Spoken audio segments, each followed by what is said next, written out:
Ang mga matatanda ang mga taong unang iniidolo, hinahangaan at tinutularan ng mga batang wala pang muwang sa mundo. Pero minsan may mga tao talagang sa murang edad pa lamang ay tinuturuan na ang mga batang maging makasalanan. Ikaw, sinong tao sa buhay mo ang humulma ng iyong pagkatao sa iyong pagtanda? Ang mga kabataan ay parang blank canvas kung saan ang pintor ang mismong bubuo ng mga linya, ng mga hugis at kulay na gusto niyang ihulma sa kanyang painting. Katulad ng pintor ay ganito rin ang trabaho ng mga matatanda na dapat ay siyang gumagabay sa paglaki ng mga bata. Sa kanila nakasalalay kung anong klase ng pag-iisip ang dadalhin ng mga menor de edad sa kanilang pagtanda.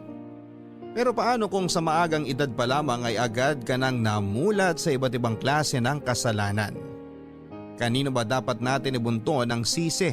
Sa bata o sa taong nagpalaki sa kanya? Tunghayan ang storya ng ating letter sender ngayong araw na si Elias at kung anong klaseng pagpapalaki ba ang kanyang naranasan kasama ang kanyang single mom na si Flor at sarili niyang ninang na si Lauren. Dito sa mga kwento ng pag-ibig, buhay at pag-asa sa nangungunang Barangay Love Stories. Dear Papa Dudut, lahat po tayo ay may nakaraan. Ilan dito ay masasaya at ang ilan naman ay medyo traumatic. Ang nakaraan na ibabahagi ko po sa inyo, Papa Dudut, ay tungkol sa huling nabanggit. Elias na lamang po ang itawag niyo sa akin. 25 years old at isang IT specialist na mula sa Novaliches. Warning lamang po sa mga nakatune in ngayong araw. Ang mga pangyayaring inyong maririnig ay medyo maselan, kaya po mabuting bigyan natin ng patnubay ang mga menor de edad na nakikinig ngayon sa programang ito. Papadudot, matagal ko pong sinasarili at tinatago ang parte ng buhay kong ito na siyang isishare ko sa inyo ngayon. Ang karanasan kong ito ang naging dahilan kung bakit at papaano nabuo ang personalidad ko sa kasalukuyan. Alam naman nating lahat na sa pagkabata nagsisimulang mabuo ang pagkatao ng isang tao. Kaya naman kung ano ang mga bagay na natutunan natin sa ating kabataan ay siyang ating dadalhin sa ating pagtanda.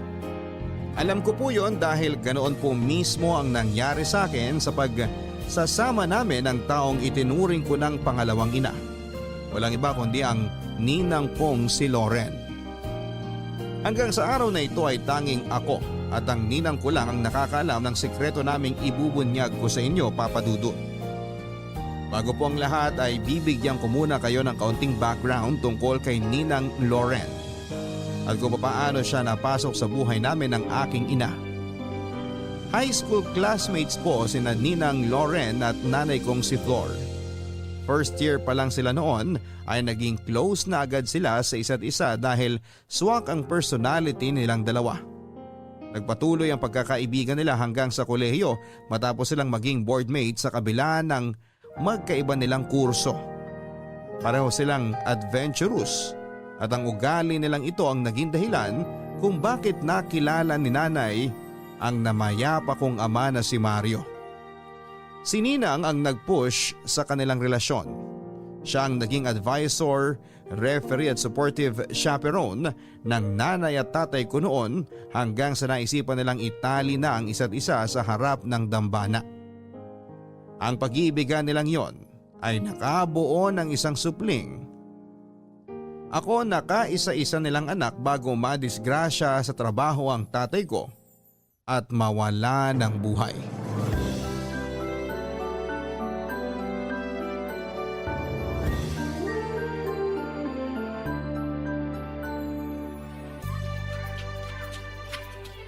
Happy birthday, anak! Happy birthday, baby boy! Thank you po! Oh, blow your candle na! Mag-thank you ka sa ninang Lauren mo. Siya ang gumawa ng cake na yan. Ano ka ba? Pinagawa ko lang yan, no? Pero at least customized yan at hindi ready-made. Ganyan kita ka-love, Elias. Maraming salamat po, Ninang. O siya, islice na natin tong cake para matikman ng mga bisita. Tawagin ko lang po yung mga kalaro ko, Nay. Tingnan mo nga naman, ang bilis talaga ng panahon, no? Parang kailan lang no gumagapang lang tong si Elias sa sahig pero ngayon malapit na magbinata. Kaya nga eh. Parang kahapon lang nung kumikerengkeng lang tayo dyan sa tabi-tabi pero ngayon may sarili na tayong pamilya. Ay, excuse me, ikaw lang ang may pamilya. Ako, ready to mingle pa anytime, no? Ay oo nga pala. Kerengkeng ka pa rin hanggang ngayon. Eh wala ka na bang planong maghanap ng panibagong love interest? Sa sobrang busy kong to, sa tingin mo may oras pa akong maghanap ng love life? Hindi ko na nga mabantayan na maayos si Elias. Take note, iisang bata lang yan ha, pero hirap na akong mag-alaga. Kaya nga huwag kang magsara ng pinto sa future nyo. Bata pa naman tayo Pwede ka pang maghanap ng magiging second dad ni Elias. Mahirap pang lumaking walang tatay. Kakayanin yan. Maraming single mamang nakakasurvive kahit walang other half, no? Kung kaya ng iba, ako pa ba? Nagsasuggest lang naman, pero kung ayaw mo talaga, taas na kamay ko sa'yo.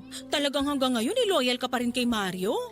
Siguro nga, siya pa rin ang gusto ng puso ko hanggang ngayon. Kahit wala na siya rito. Ewan ko, mahal ko pa rin siya hanggang ngayon eh. At kahit kamatayan pa ang humadlang hindi na magbabago ang pagmamahal ko sa kanya. Yan tayo Mabuhay ang mga loyal! Nay, nahati mo na po ba yung cake? Ay, oh, heto. Amin na yung pinggan nyo. Heto po. Ayan, hati-hati kayo dyan ha. Wala mag-aaway. Opo, salamat. Eto na yung cake natin. Ang gwapong bata. Nagmana talaga si Elias sa tatay niya. Sinabi mo pa. Mabuti nga sa tatay minana ang mukha. Dapat lang.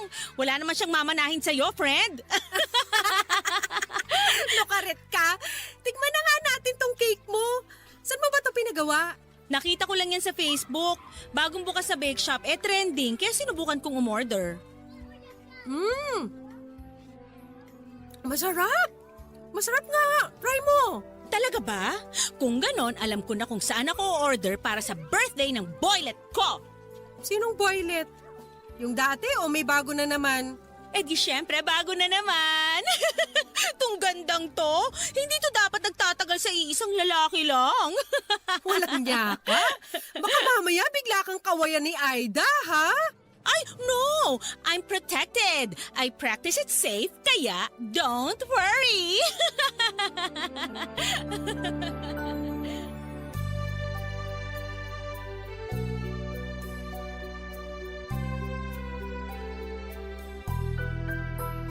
Papadudot dahil single mother ay nahirapan noon ang nanay ko na itaguyod akong mag-isa. Kaming dalawa na lang kasi ang magkasama simula noong mamatay ang tatay ko dahil sa aksidente. Wala din namang kasamang kamag-anak si nanay sa Maynila dahil sa Cebu pa ang probinsya nila.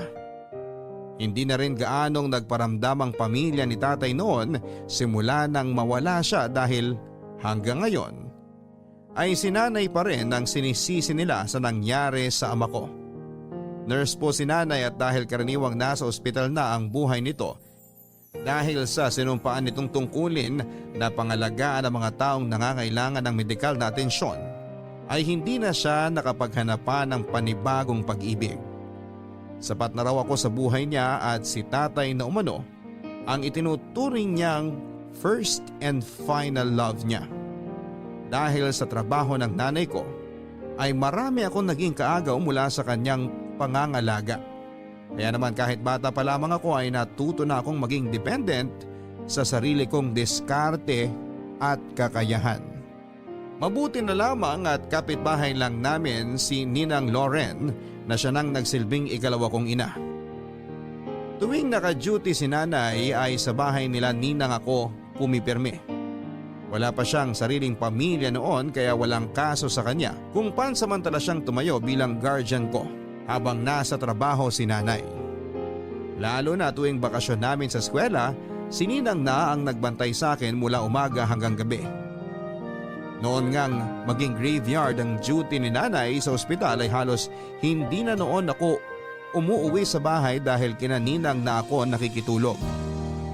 Papadudot masahista ang trabaho ni Ninang Loren. Sa pagkakatanda ko sa kanyang personalidad ay may pagka-liberated siya. Hindi ko na mabilang noon kung ilang boyfriend na ang ipinakilala niya sa amin. May mga pagkakataon nga na may inuuwi siya sa bahay nilang lalaki na kinabukasan ay hindi na bumabalik. Ang sabi nga niya sa akin noong tanungin ko siya kung bakit wala pa siyang asawa at anak ay ine-enjoy pa raw niya ang pagiging single niya. Dahil kapag nagkapamilya na siya ay hindi na niya magagawa ang mga bagay na nagbibigay sa kanya ng saya. Ang saya na tinutukoy niya ay saka ko na lang nalaman kung ano ang ibig sabihin ng papasukin ako ni Ninang Loren sa kanyang mundo. Elias, hindi ka pa inaantok? Gabi na. Ayoko pa pong matulog, Ninang eh. Hindi ka ba napagod sa maghapong laro? Hindi po. Paghagalitan tayo ng nanay mo niyan kapag nalaman niyang gising ka pa hanggang ngayon. Nagpupuyat na nga siya sa ospital, nakikipuyat ka rin. Maaga pa naman po, Ninang eh. Late na ang 10:00 para sa mga bata. Dapat nga by 9 tulog ka na eh. Yan ang utos sa akin ng mama mo. Hindi na naman po ako bata. Di ba sabi niyo nga po, big boy na ako? Oo, big boy ka na. Pero ang mga big boy, maaga pa rin natutulog. Kapag big man ka na, yon, pwede ka na magpuyat. Eh kailan po ba ako magiging big man? Kapag mas matangkad ka na kaysa sa akin. Paano po mangyayari yun? Ang liit-liit ko. Kaya nga matulog ka ng maaga para mabilis kang tumangkad. Halika na, tara na sa kwarto.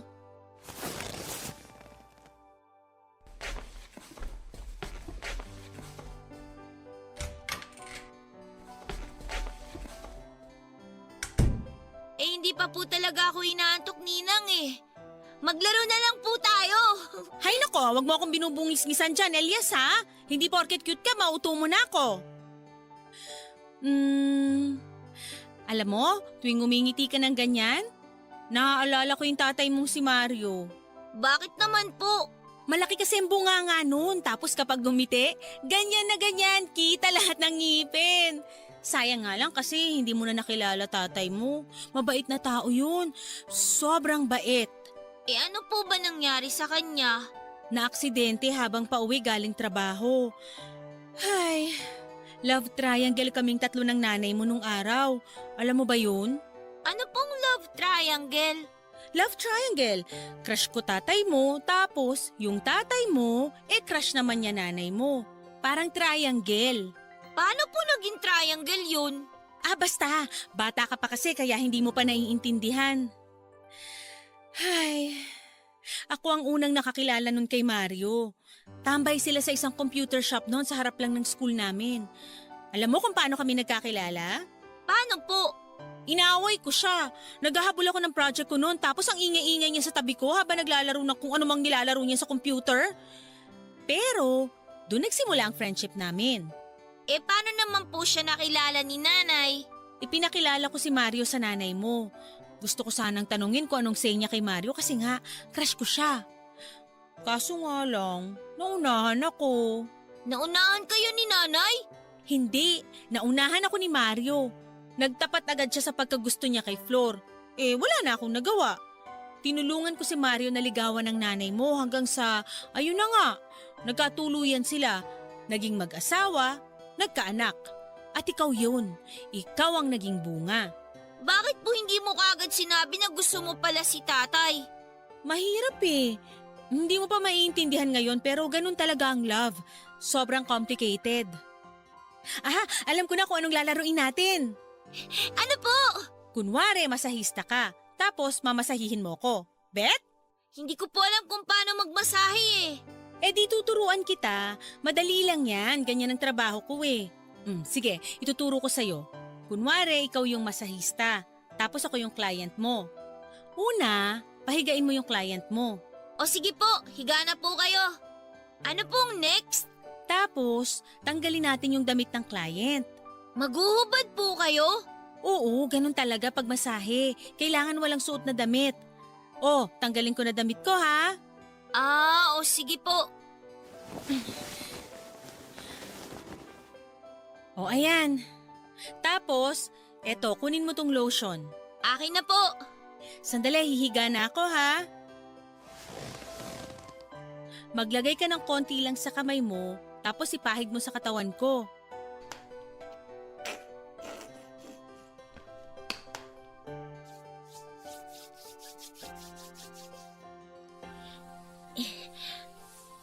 Ganito po ba? Ayan, diinan mo pa para mas masarap.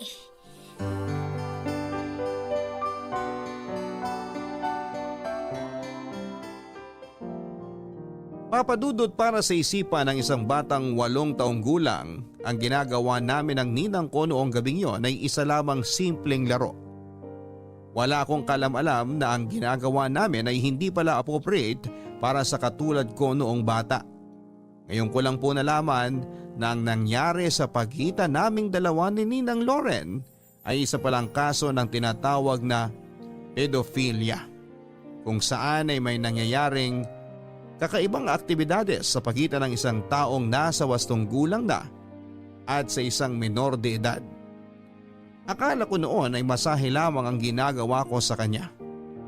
Kailanman ay hindi pumasok sa isipan ko na sexual abuse na pala ang nangyayari. Para po sa kalaman ng nakakarami ay mariing pong ipinagbabawal ang sexual abuse o sexual molestation sa mga kabataan.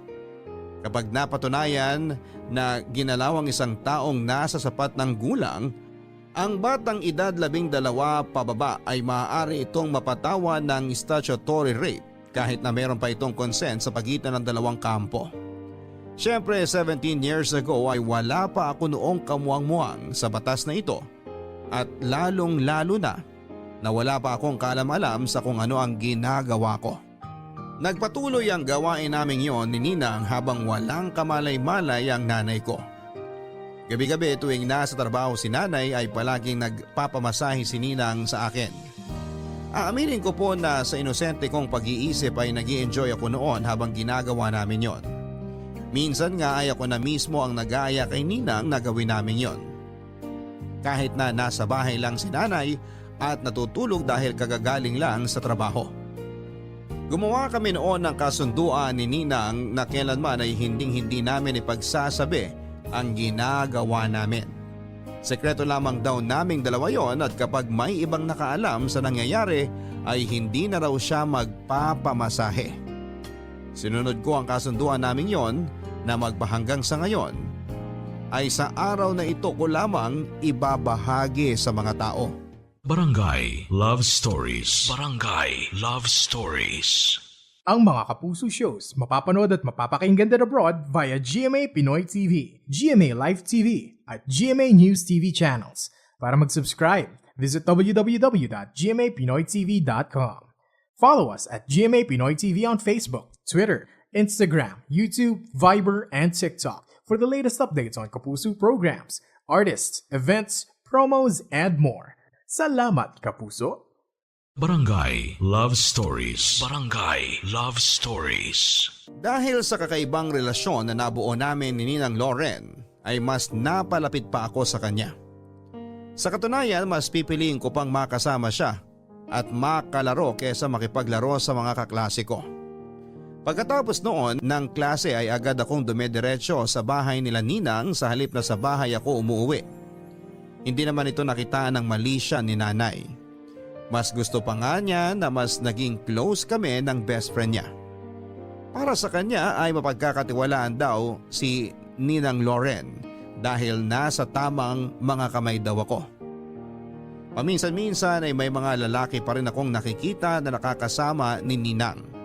Kapag hindi niya ako pinapapasok sa bahay nila ay alam kong automatic na may lalaki na siyang kasama sa loob.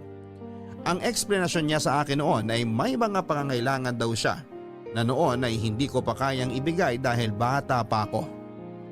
Papadudo tuwing nangyayari yon ay talagang nagseselos ako. Dahil dito ay naging madalang na lang kung gawin namin ang ika nga ni Ninang ay pagmamasahe ko sa kanya. Pero kahit ganoon ay natutuwa pa rin ako na paminsan-minsan ay nakakahanap pa rin siya ng oras para pagbigyan ng gusto ko, lalo na tuwing wala si nanay sa bahay. Minsan nga dahil sa selos ay sinubukan ko ring maghanap ng iba. Gusto ko rin noong pagsilose ng ninang ko. Nakipag-usap ako sa babae kong kaklase kung gusto ba niyang magpamasahe sa akin.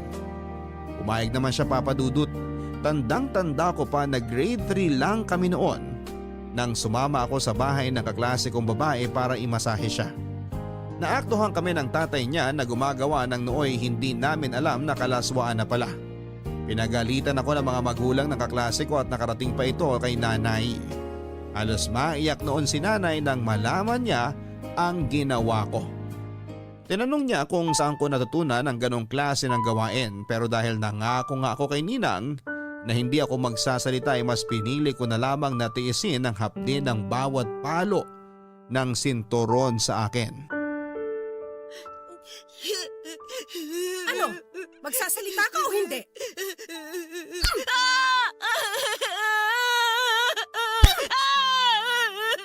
Gusto mo mangitim yung puwet mo sa kapapalo? Tama na po, Nay! Bakit mo ginawa yun sa kaklase mo? Saan mo natutunan yung mga bagay na yan? Wala po! Anong wala? Elias, hindi kita pinalaki para maging bastos na bata, ha? Alam mo bang mali yung ginawa mo? Sorry po! Ayoko nang gawin mo yun kahit kanino, ha? Hindi magandang gawain yun! Elias, naiintindihan mo ba ako? Friend, bukas yung pinto kaya pumasok na ako. Teka, anong nangyayari rito? Anong ginagawa mo sa bata? Inatid ng tatay ng kaklase niya rito sa bahay. Naaktuhan daw na pareho sila nakahubad sa kwarto ng kaklase niyang babae. Pambihira ang bata-bata pa nila. Pero bakit? Bakit daw nila ginawa yun? Nagmamasahe lang daw sila. Ewan ko ba kung saan natutunan ng batang yan yung mga ganung bagay. Sinabi ba niya kung saan? Ayaw nga magsalita eh. Kung ano-ano kasing pinapalabas sa TV ngayon, pati mga bata gumagaya na. Hayaan mo na. Ako na lang ang kakausap. Elias, tahan na. Halika rito. Tingnan mo nga, basa na ng pawis tong bata. Kulang pa yan. Kung buhay pa tatay mo, Elias, mas masahol pa gagawin nun sa'yo. Huwag mo nang idama yung patay. Alam mo, doon ka na muna, uminom ka ng tubig, magpalamig ka. Kaloka ka. Nakakahiya kaya. Kulang na lang magpalamon ako sa lupa kanina habang nagsusumbong sa akin yung tatay ng bata. Ano na lang sasabihin nila sa akin? Na masama akong ina? Baka naman laro-laro lang nila yon. Kayo lang naglagay ng mali siya. Hindi magandang laro yan, Loren. O siya, ako na ang kakausap sa inaanak ko. Doon ka na sa labas, magpahinga ka muna. O mabuti pa nga, kausapin mo yung inaanak mo. Naloloka ako. Ikaw, Elias, ha? Tama na. Sige na, alis na.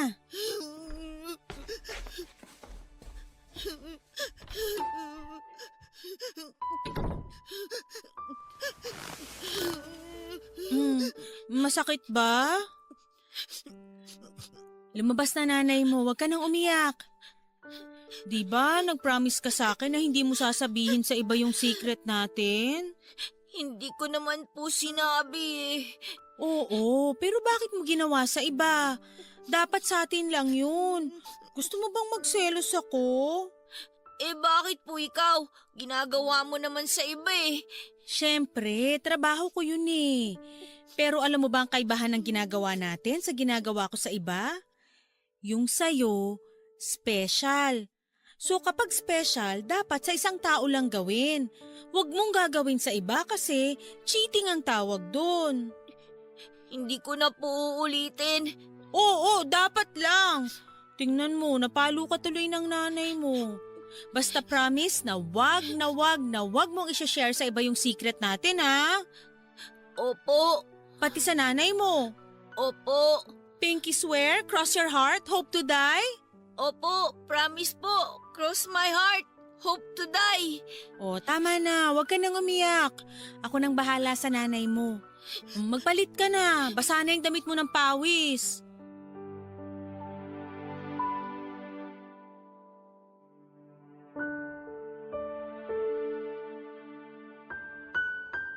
Papadudot dahil sa nangyari, pansamantala na muna naming itinigil ni Ninang ang ginagawa namin. Parusa ko raw yon dahil hindi ako sumunod sa ipinangako ko sa kanya. Matagal na panahon bago ulit kami nagkaroon ng malaswang ugnayan ni Ninang. Sa katunayan ay nawala na nga noon sa isipan ko na may ginagawa kaming kababalaghan. High school na ako noong muli siyang magparamdam sa akin. Nagsisimula na akong magbinata at hindi na katulad ng dati na inosente pa ang pag-iisip ko. Sa edad ko noon ay alam ko na kung anong ibig sabihin ng sex. Sa panahong yon ay napagtanto ko na rin na ang dating ginagawa namin ay hindi lang simpleng masahe. Gayon pa man, noong muling magparamdam sa akin si Ninang ay hindi po ako tumanggi sa gusto niyang mangyari. Ituturo raw niya sa akin ang mga bagay na magpapasaya sa mga katulad niyang single na tanging lalaki lang ang makapagbibigay. Alam ko na po noon kung ano ang itinutukoy niya. Bilang nagbibinata pa at puno pa ng curiosity, ang utak ko ay aaminin ko pong na-excite ako sa mga sinabi ni Ninang Papadudot. 12 years old lang ako noon nang makaranas ako na makipagsiping kay Ninang Loren. Sa kanya ko ito unang ginawa. Magsisinungaling po ako kung sinabi kong hindi ko nagustuhan ang nangyari. Bilang binatilyo ay hindi ko makakalimutan ang kakaibang pangyayaring yon at naramdaman ko noong first time ko itong nasubukan. At dahil dito ay hindi lang po ito isang beses na nangyari kundi pa ulit-ulit at patago namin itong ginagawa sa likod ng aking ina. Hindi ko lubos maisip na sa murang edad ay nararanasan ko na ang noon ay pantasya lamang ng mga kaklase ko. Kahit man gusto kong ikwento sa kanila ang ginagawa namin ni Ninang ay hindi ito po pwede dahil maraming buhay ang masisira. Ayoko rin namang tapusin agad ang ugnayan namin ni Ninang Loren dahil lang gusto kong magyabang. Yun nga lang Papadudot ay biglang nanganib ang sekretong ugnayan namin ni Ninang Loren sa pagdating ni Jeff. Ang taong ipinakilala niya bilang bago niyang boyfriend. Elias! Hindi ka ba tapos dyan sa assignment mo? Dalian mo para maayos ko na yung lamesa para makakain na tayo. Knock-knock! May tao ba? Oh, Loren! Sakto, maghahanda pa lang kami para sa hapunan. Ay, gusto ko yan! Anong ulam? Pritong manok. Ang hilig mo talaga sa mga fried food, kaya ka jumujubis eh. Priority ko pa ba yan? Pagod ako galing trabaho, dun tayo sa ulam na madaling lutuin. Work smart, ika nga nila. Hello, Elias! Busy tayo ah. Ay, Dedma? Uy, Elias, kinakausap ka ng ninang mo. Yaan mo na, tutok sa pag-aaral. Ayaw mo nun, studies ang uniko iho mo? O ano pa lang sadya mo? May papakilala ako sa'yo. Sino? Wait lang, nasa labas pa yata, nagpapark ng sasakyan. Bagong boylet? Not just a boylet. Tingin ko, ito na yung guy. Finally! As in true na? Wala nang halong keme? Wala nang halong kemikal, natural na natural. Oh, ayan na pala siya. Hi, good evening. Jeff, meet my super BFF Floor. Floor, siya naman ang sinasabi ko sa yung boyfriend ko. Si Jeff. Hello! Nice to meet you! Naka-jackpot ka, ating! Ganyan ang itsura ng true love. Ay, upo kayo! Upo! Elias, ihanda mo na yung hapunan natin. Pagpasensyahan nyo na tong ulam namin, ha? Wala na akong oras magluto eh. Kakagaling ko lang kasi sa trabaho. Okay lang. Kumain na din kami sa labas bago kami pumunta dito. Saan naman kayo nag-meet nitong best friend ko? Naging client ko siya sa massage parlor. Ilang beses na palang nagpapamasahe ang loko, ngayon lang nagparamdam. Nahiya kasi ako nung una eh. Akala ko kasi noon taken ka na. Elias, nagdadabog ka ba? Yan mo na. Yung mga ganyang edad, talagang mahirap silang utusan pag ganyan. Alam mo na, nasa puberty phase. Ikaw naman, parang di tayo dumaan dyan. Kahit na. Kung kailan may bisita tsaka nag-iinarte. Mabalik tayo sa inyo. So anong trabaho mo? Wow, parang kinabahan naman ako bigla. Nagtatrabaho ako sa barko. Yayamanin. kaya pala may coaching pinapark. Hindi naman. Sakto lang. Alam mo, si Jeff na siguro ang lalaking pinakamatagal na nanligaw sa akin bago ko siya sinagot. Record-breaking yun ah! Talaga ba? Ikaw pa talaga ang nagpakipot? Siyempre, kailangan kilalanin munang maigi bago pumayag, di ba? Kasi alam mo, na-realize ko na nasa edad na tayo na hindi na tayo pwedeng magpapetiks-petiks. Hindi na tayo bata eh. Kung i-entertain pa natin yung mga taong alam naman nating hindi naman magtatagal, magsasayang lang ako ng oras. Itong si Jeff, nung sinagot ko siya, naniniwala akong he's the one na talaga. Ay, finally! Nakahanap na rin ng forever itong best friend ko. Ay, naku! Isa lang wish ko sa inyong dalawa. Sana kayo na ang magkatuluyan. Please lang! Oras na rin siguro. Ayoko namang tumandang dalaga, no? Ako naman ang unang babati sa inyong dalawa. Congrats! Thank you! Hayaan mo. Aalagaan ko tong best friend mo. Patutunayan ko sa kanyang hindi siya nagkamaling antayin ang lalaki para sa buhay niya. Tingnan mo, ang sweet! Oo nga, pati ako kinikilig.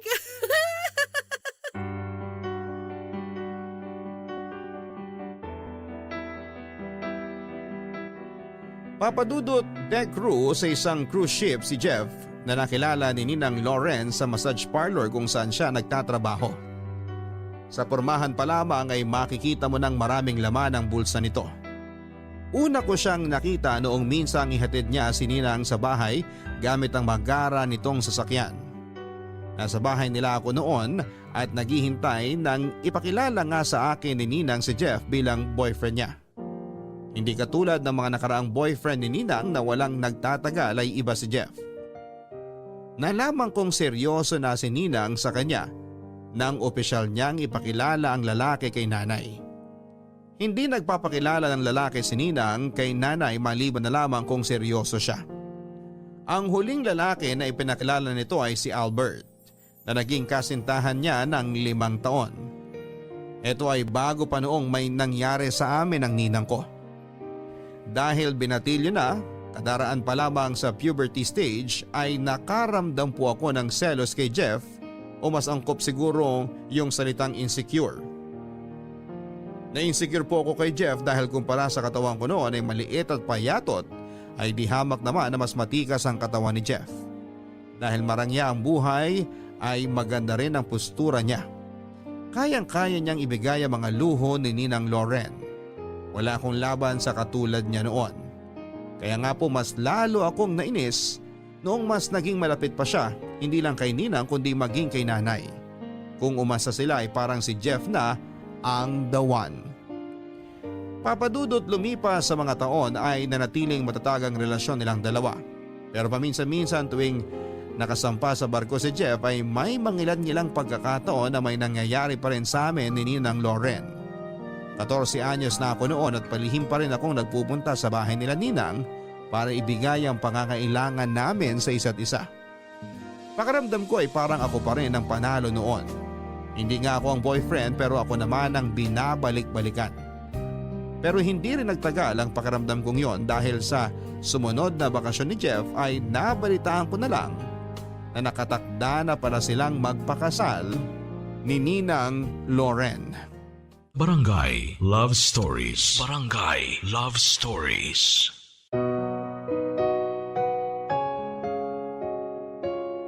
Papadudot buntis si Ninang Lauren, ito ang dahilan kung bakit bigla silang nagpakasal ni Jeff. Sa totoo lang ay nasa planning stage na raw sila ng kanilang kasal. Hindi nga lang nila inaasahan na mas maagang mabubuntis ni Jeff si Ninang, kaya wala na silang choice kundi ang madaliin ang kasal.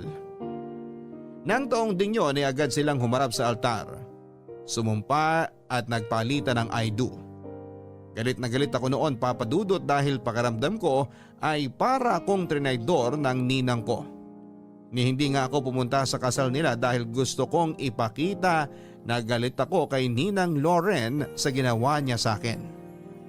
Sa totoo lang papadudot ay hindi ko alam kung bakit ako noon nagagalit. Hindi ko rin naman mahal si Ninang at hindi ko rin naman gusto na ako ang pakasalan niya. Natamaan lang siguro ang pride ko noon sa katotohanang may ibang lalaki nang mas gusto si Ninang kesa sa akin. Akala ko kasi noon ay ako lang ang pinaka-espesyal na lalaki sa buhay niya. Ako lang ang paborito niya. Ako lang ang lalaking magpapasaya sa kanya.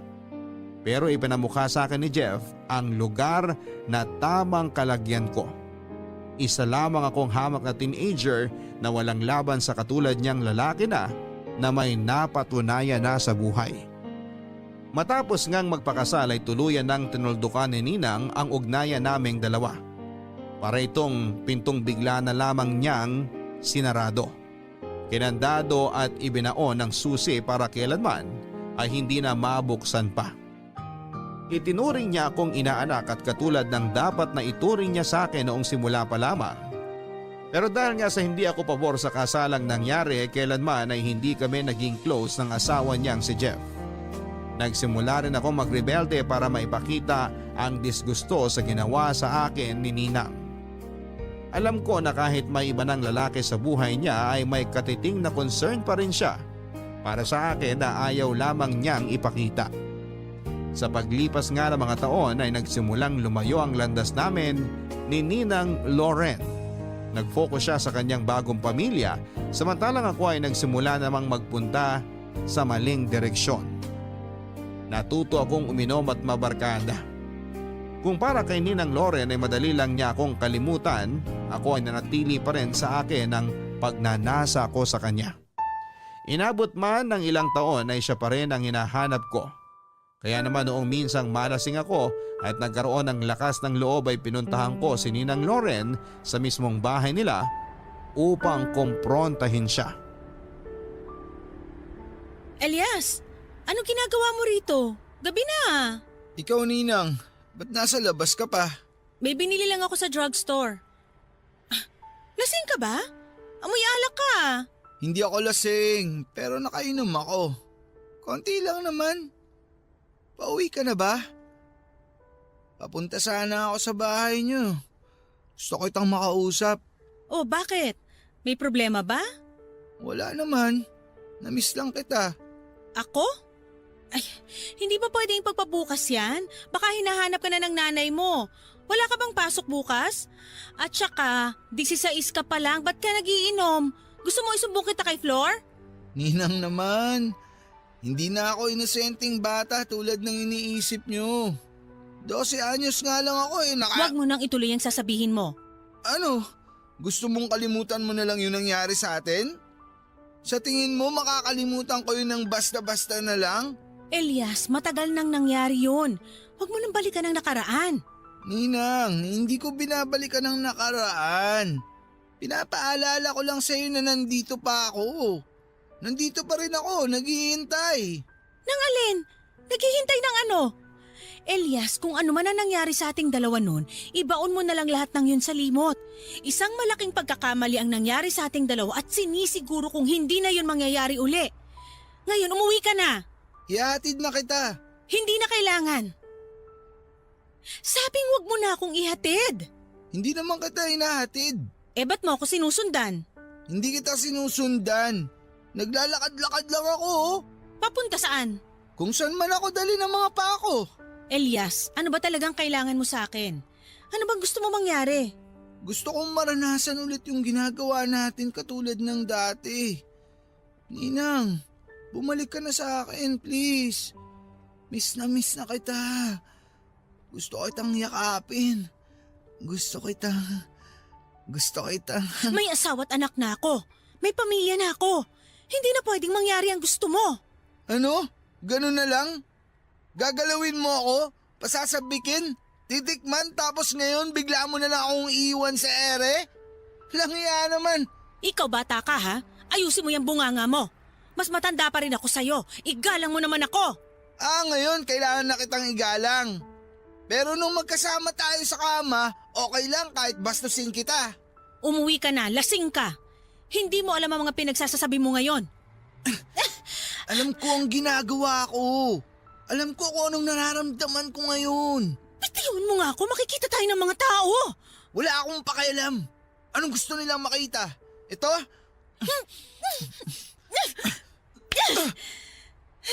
Bastos ka! Alam mo ba kung anong ginagawa mo? Gusto mong malaman ang lahat ng sikreto natin? O sige, ipangalanda ka mo sa publiko na may namagitan sa atin. Pero bago mo gawin yun, isipin mo kung ano ang mararamdaman ng nanay mo. Kung ano ang iisipin niya sa'yo at sa'kin kapag nalaman niya ang totoo. Elias, tumigil na ako, diba? Lumayo na ako sa'yo para matapos na to. Sana tumigil ka na rin. Tama na. Mali ang ginawa ko. Mali ang ginawa natin. Huwag na natin dagdagan pa ang mga kasalanan natin, please. Kung hindi mo naman pala mapapangatawanan ng ginawa mo sa akin, sana pinigilan mo na lang ang sarili mo nung una pa lang. Sana hindi mo na lang ako ginalaw. Tingnan mo ako ngayon. Ganito ako ngayon dahil sa'yo. Ginago mo ako, Ninang. Tapos iiwan mo ako mag-isa? Ngayon maghuhugas kamay ka? Kahit anong pagbabago ang gawin mo, hindi mo na mabubura ang katotohanan na ganito ang nararamdaman ko ngayon dahil sa'yo!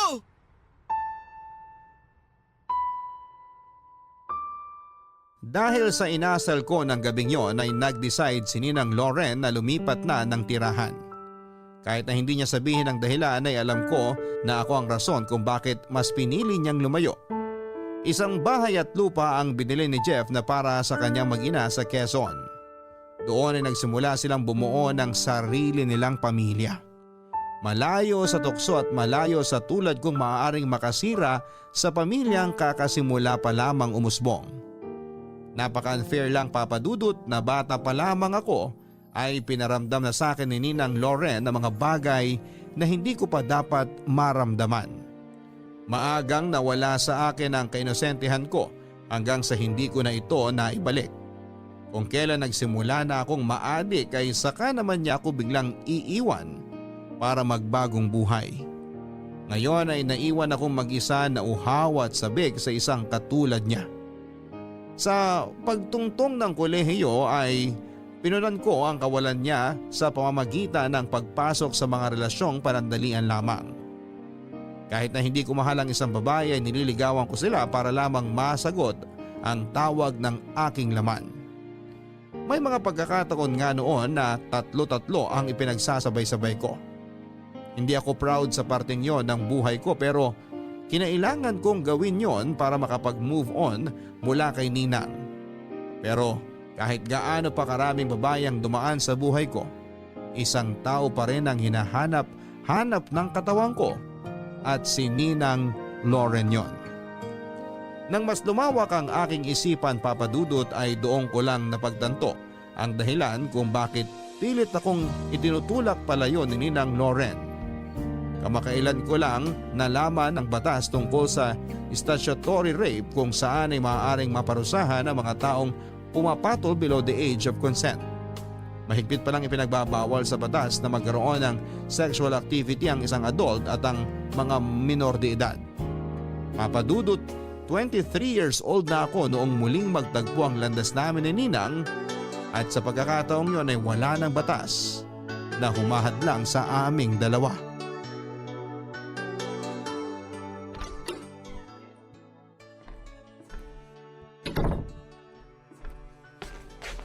Oh, ayan na pala yung birthday boy eh. Happy birthday, anak!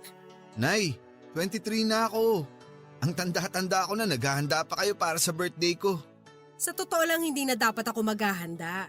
Kasi nga kamo magsasayang lang tayo ng pera. Eh kaso nga lang biglang may dumating na bisita kaya nagluto na ako ng pansit bago ako pumasok sa duty ko. Sinong bisita? Happy birthday! Kamusta ang inaanak ko? Ninang Loren? Anong ginagawa niyo rito? Bawal na bang dumalaw ngayon? Siyempre birthday mo, so dapat lang naregaluhan ka ng ninang mo. May dala akong cake at this time, ako na ang nag-bake niyan. Di ba favorite mong chocolate? Salamat. Nag-abala pa kayo. Pambawi ko rin yan sa ilang taong pagkawala ko. Paano ba naman kasi? Buhay reyna ka na, kaya nakalimot ka na. Grabe siya! Hindi ba pwedeng busy lang ako sa mga anak ko? 3 yun ah! Mahirap mag-alaga ng 3 bata habang nasa barko ang asawa ko, no? Kung sa bagay. Speaking of alaga, hinihintay na ako ng mga pasyente ko kaya maiwan ko na kayo dyan. O nga pala, nauna na kaming kumain ng pansit. Hindi ka na namin nahintay eh. Kumain ka na rin dyan kung gutom ka.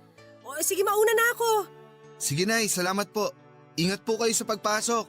Loren, ikaw nang bahala dito ha. Sige, bye! Take care!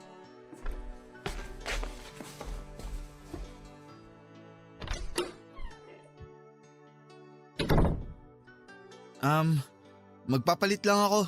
Ang laki mo na. Parang kailan lang no ako pa yung tinitingala mo. Ngayon, mas matangkad ka na kaysa sa akin. Marami nang nagbago. Simula nung umalis kayo rito. Eh ikaw, marami bang nagbago sa'yo? May sarili na akong trabaho. Ako na ang bumubuhay sa sarili ko ngayon. Ang bilis talaga ng panahon. May girlfriend ka na? Wala pa eh. Ganun ba? Bakit naman? Hindi pa rin ba nagbabago yung tingin mo sa akin? Ano bang klaseng tanong yan? Bakit ba kayo nagpunta rito? Para ibigay ko sa'yo ang regalo mo. Teka, huwag kayong magubad dito. Baka makita kayo ni nanay. Nakalayo na yon. Ayaw mo ba? Ayaw mo na ba sa akin? Sandali lang. Ano to? Paasahin mo na naman ba ako? Tapos kapag nakuha mo na yung gusto mo, bigla ka na lang aalis katulad ng ginawa mo sa akin dati? Elias, hindi ka pa ba nakakapag-move on sa nangyari noon? Ayaw mo bang gumawa ng panibagong experience? Ng panibagong alaala? Pinagbibigyan na kita ngayon sa gusto mo. Pero madali lang naman akong kausap. Kung ayaw mo na, aalis na lang ako. Sandali lang. Pero, paano si Jeff? Si Jeff? Ilang buwan na yun sa barko. Alam mo, hindi kasing bait ang iniisip mo si Jeff. Marami siyang babae. Bawat parte ng mundo, may nag-aantay na babae sa kanya, kaya wag mong problemahin yung asawa kong yun. Ang problemahin mo, yung ngayon. Wag dito. Doon tayo sa kwarto ko.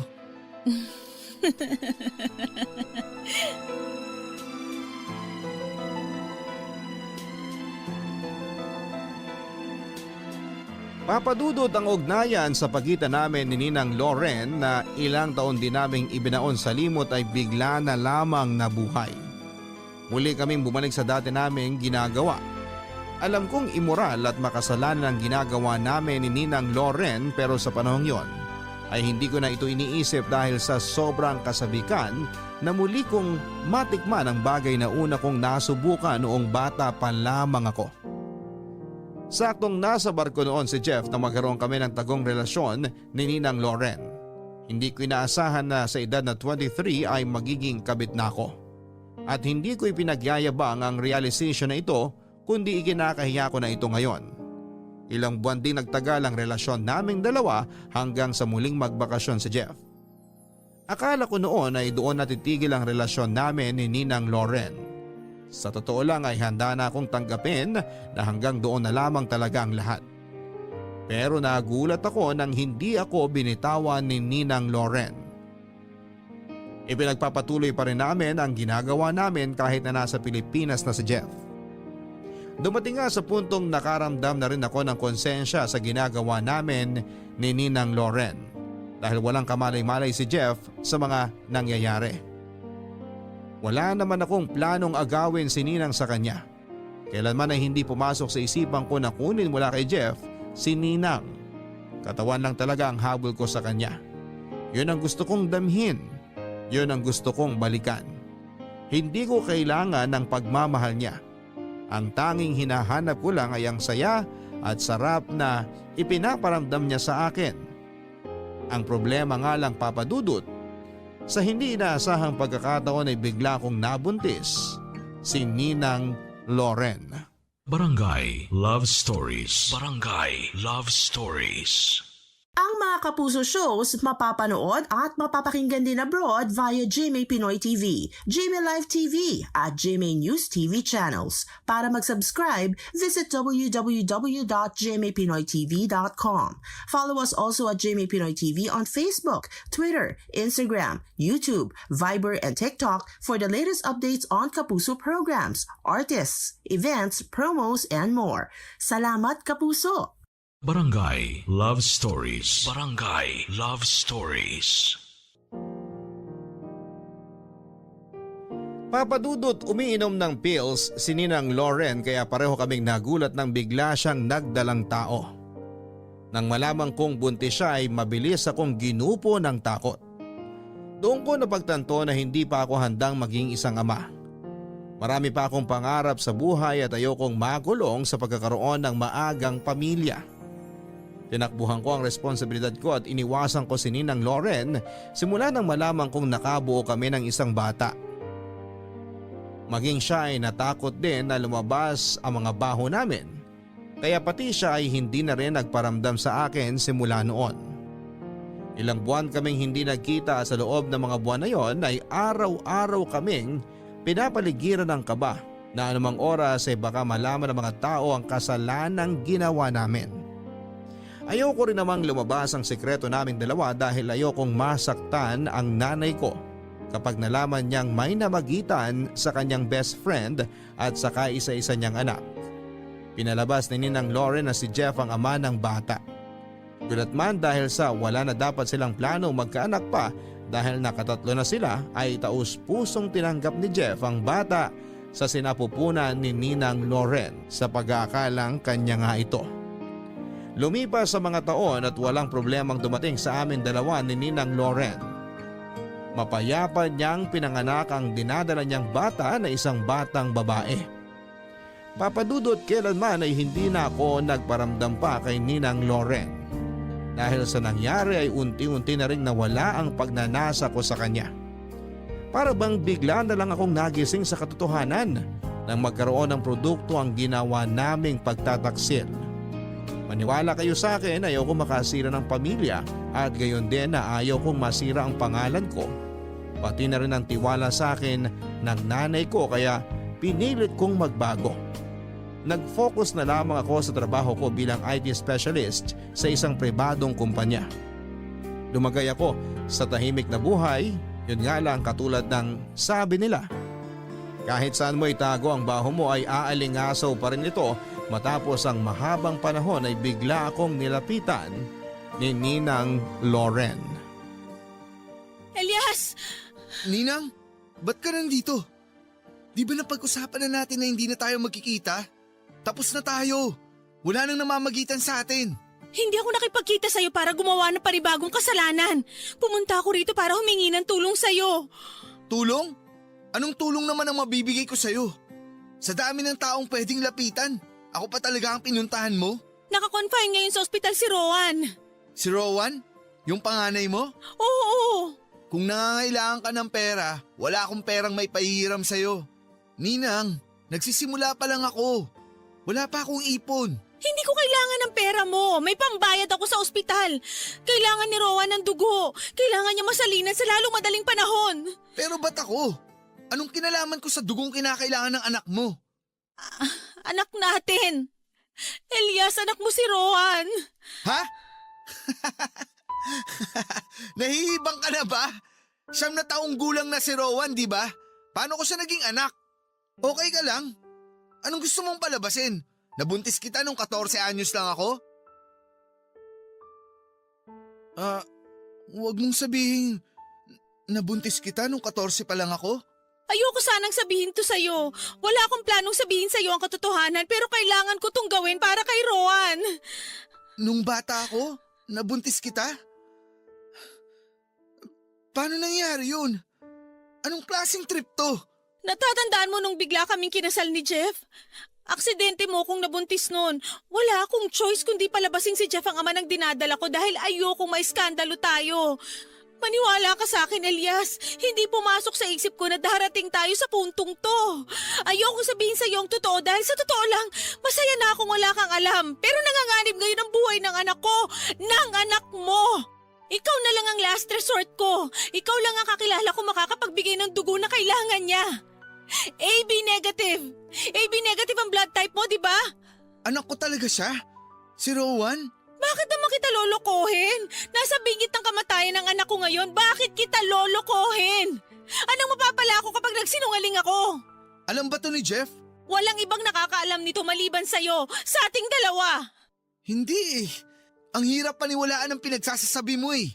Imposibleng mangyari yun, Ninang. Anong mahirap paniwalaan dun, Elias? Nag-sex tayo! Alam mo ba kung anong nangyayari kapag nagtalik ang isang babae at isang lalaki? Nakakabuo sila ng anak! Intindihin mo naman ako. 14 years old lang ako noon. Paano kita mabubuntis? Anong gusto mo? Lumapit tayo kay Jessica Soho para magpa-DNA test? Sa tingin mo ba gusto ko tong ginagawa ko? Pareho natin gustong ibaon na lang sa limot lahat ng kasalanang nagawa natin. Pareho tayo ng inaasam, pareho tayo ng tinatago. Pareho natin gusto na wag masira ang mga buhay natin. Pero walang bahong nananatiling nakatago. Hindi mo ba nakikita? Hinahabol na tayo ng karma. Bakit mo ako idadamay sa karma mo? Hindi ko problema ang problema mo. Hindi ko anak si Rowan. Kailanman hindi ko siya naging anak. Please naman, Elias. Nagmamakaawa ako sa'yo. Di ba mayaman naman ang asawa mo? Bumili kayo ng dugo. Hindi lang naman ako ang AB negative sa mundong to. Kung pwede lang sana, matagal ko na yung ginawa. Ako pa ba? Ma-pride akong tao. Hindi ako nagmamakaawa sa iba dahil madiskarte akong tao. Pero sa pagkakataong to, wala na akong ibang maisip na solusyon kundi hingi ng tulong mo. Rare ang mga taong may blood type na AB negative. Mahirap makahanap ng ganong klaseng dugo. Kaya nga nandito ako ngayon, nilalabas ko na lahat ng sikreto ko para lang sa anak ko. Wala na akong pakialam kahit masira ang pangalan ko. Pagchismisan ako ng mga tao, for all I care. Basta ang mahalaga, mailigtas ko ang anak ko sa kapahamakan. Umalis ka na. Hindi kita matutulungan. Elias! Hindi ko anak si Rowan. Wala tayong anak. Gusto mo bang ilabas ko lahat ng tinatago nating sikreto? Tinatakot mo ba ako? Ina ako! Gagawin ko ang lahat para sa mga anak ko!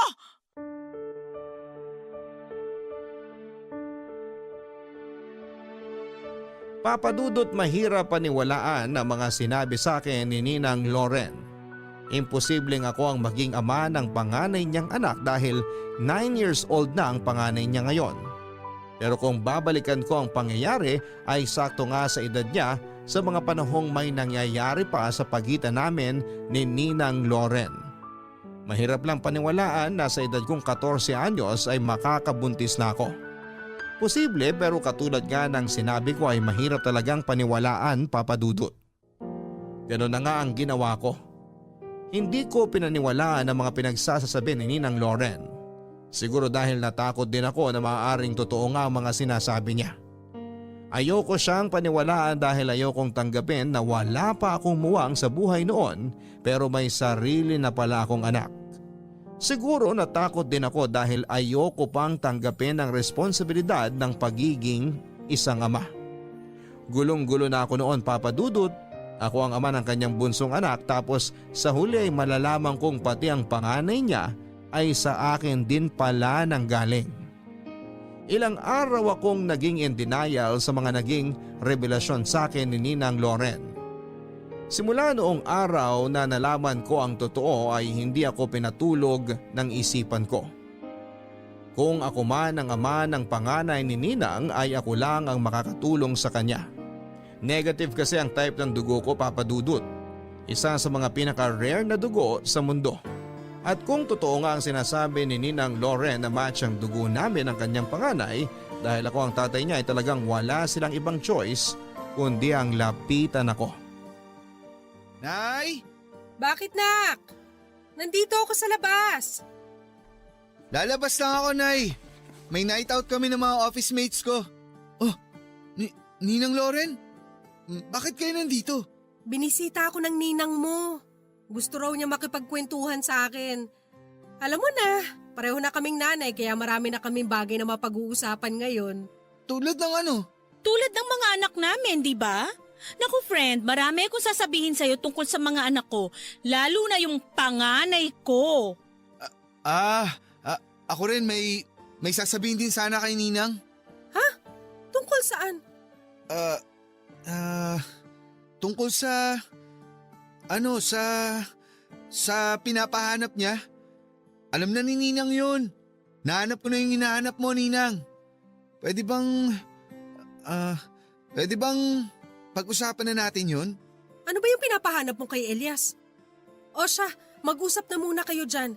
Ihahanda ko lang yung hapunan natin para makakain na tayo habang nagkukwentuhan. Marami rin akong chika sa'yo, friend! O sige, susunod na lang kami sa loob.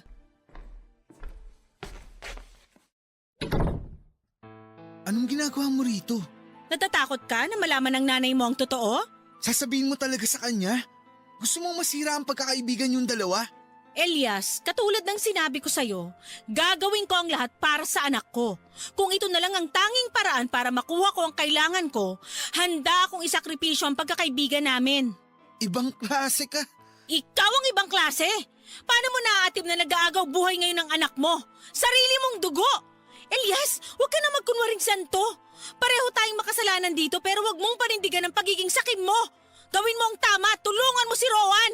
Sige, magdodonate ako ng dugo para sa kanya. Pero hindi ko to ibibigay ng libre. Magkano ba gusto mo? Handa ako magbayad! Hindi pera ang gusto ko. Gusto ko, pagkatapos nito, hindi ka na magpapakita sa akin o kahit sa nanay ko. Hindi mo siya kukontakin, hindi mo siya tatawagan, hindi mo siya kakausapin at lalapitan. Umalis ka na sa buhay namin. Yun lang ba? Huwag ka mag-alala. Kung yan ang gusto mo, buburahin ko na ang sarili ko sa buhay niyong mag-ina. Kung ito man ang parusa sa ginawa natin, sige, makakaasa kang hindi na ako magpapakita pa sa inyo kailanman. Wala rin akong anak sa'yo. Hindi ko anak si Rowan, hindi ko rin anak ang bunso mong si Jenny. Si Jeff ang tatay nila at wala nang iba. Naiintindihan mo ba? Anong nakakatawa? Ibang-iba ka pala sa inaakala ko. Akala ko noon na mana mo hindi lang ang itsura kundi pati ang ugali ng tatay mo. Pero ngayon na-realize ko na malayong-malayo ka sa Mario na nakilala ko. Kamukha ka lang niya pero walang-wala ka pagdating sa ugali niya. Ganito ako magsalita, ganito ako kumilos, ganito ako magdesisyon dahil namulat ako sa mundong ipinakilala mo sa akin. Ang halaman nga lumalaki lang depende sa pasong kinatatayuan niya. Ikaw ang humulma sa akin, Ninang. Kaya huwag kang magtaka kung bakit ibang-iba ako sa tatay ko. Dahil iba ang dinanas niya sa dinanas ko. Ano? Tapos na ba kayong dalawa dyan? Nakahanda na yung pagkain. So kung may tanong ka ba, Ninang, tawagan mo lang ako. Ang dali lang pala ng solusyon sa problema mo eh. Halika na, tara na sa loob.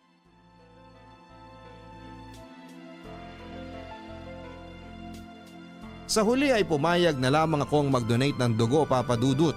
Ayokong lumabas ang mga kasalanang ginawa namin ni Ninang Loren dahil ayokong masaktan ang nanay ko.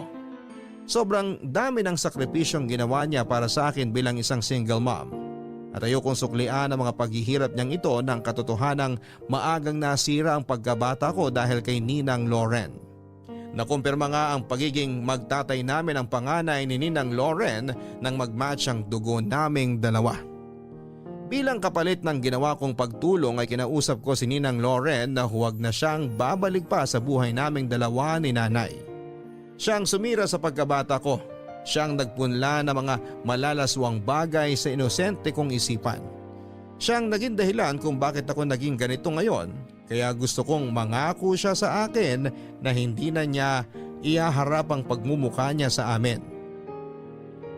Napagdesisyonan din naming dalawa na dadalhin na lang namin sa hukay ang pagiging ama ko sa dalawa niyang anak. Wala naman daw plano si Ninang Loren na sabihin kay Jeff ang totoo dahil ayaw niyang masira ang pamilya nila. Makakaasa raw ako na hindi na ulit niya ako hahabulin. Nawalan na lang daw siya ng choice dahil nasa bingit na ng kamatayan ang anak niya kaya niya ako nilapitan. Papadudot lumipas ang mga taon ay nabalitaan kong nag-migrate na sa California ang buong pamilya ni Ninang Loren. Kailanman ay itinanim ko na sa isipan kong wala akong naging anak. Itinuring ko na lamang na masamang panaginip ang mga nangyari sa aking nakaraan. Hanggang sa ngayon ay walang kaalam-alam si nanay at maging si Jeff sa nangyari sa amin ni Ninang Loren. At siguro ay mas mabuting manatili na lamang na nakatago ang katotohanan yon para wala nang masira pa. Sa huling pag-uusap namin ni Ninang Loren ang naging huli naming pagkikita. Hindi na rin siya nagparamdam kay nanay kaya hanggang ngayon ay nagtataka si nanay kung anong nangyari sa pagkakaibigan nilang dalawa ni Ninang. At bakit para bang bigla na lang itong nanamlay. Sa ngayon, Papa Dudut, ay meron na akong girlfriend at naghahanda na po kaming dalawang magpakasal. Sumulat po ko sa inyo dahil gusto kong ibahagi ang katotohanang marami sa mga kabataan ngayon nang nakakaranas ng pangmomolestya. mula sa mga nakakatanda. Mga nakakatanda na sa halip na ipinapakita sa atin kung ano ang tama ay mas tinuturo pa kung ano ang mali. Hindi ko alam kung paano ako makakabawi mula sa mga kasalanang nagawa ko, pero makakaasa po kayong ang mga ginawa ko sa nakaraan ay mananatili na lamang sa nakaraan. Marami pong salamat, Papa Dudut, ang inyong forever kapuso at kabarangay, Elias. Madaling sabihin na kung ano tayo ngayon ay dahil sa nakaraan natin. Pero lagi nating tatandaan na tayo pa rin ang may hawak sa buhay natin. Tayo ang magdidesisyon kung kakanan ba tayo o kakaliwa. Tayo ang oo at hihindi sa mga gagawing tama at mali. Oo nga't may karanasan tayo sa nakaraan na hindi nakakaaya, pero sana'y huwag natin itong gawing dahilan para gumawa ng mali sa kasalukuyan. Dahil ang mga karanasan na ito ay nangyari upang tayo ay patibayin at bigyan ng makabuluhang aral. Gamitin natin ang mga bad experiences na ito upang gumawa ng panibagong karanasan na mas mabuti, maganda at hindi makasalanan sa mata ng tao at sa mata ng Diyos. Hanggang sa muli, ako po si Papa Dudut sa mga kwento ng pag-ibig, buhay at pag-asa. Dito sa Barangay Love Stories number 1. Mga kwento ng pag-ibig, kwento ng pag-asa at mga kwento ng buhay dito sa Barangay Love Stories. Forever. Nagustuhan ng iyong napakinggan? Ituloy yan via live stream sa www.gmanetwork.com/radio.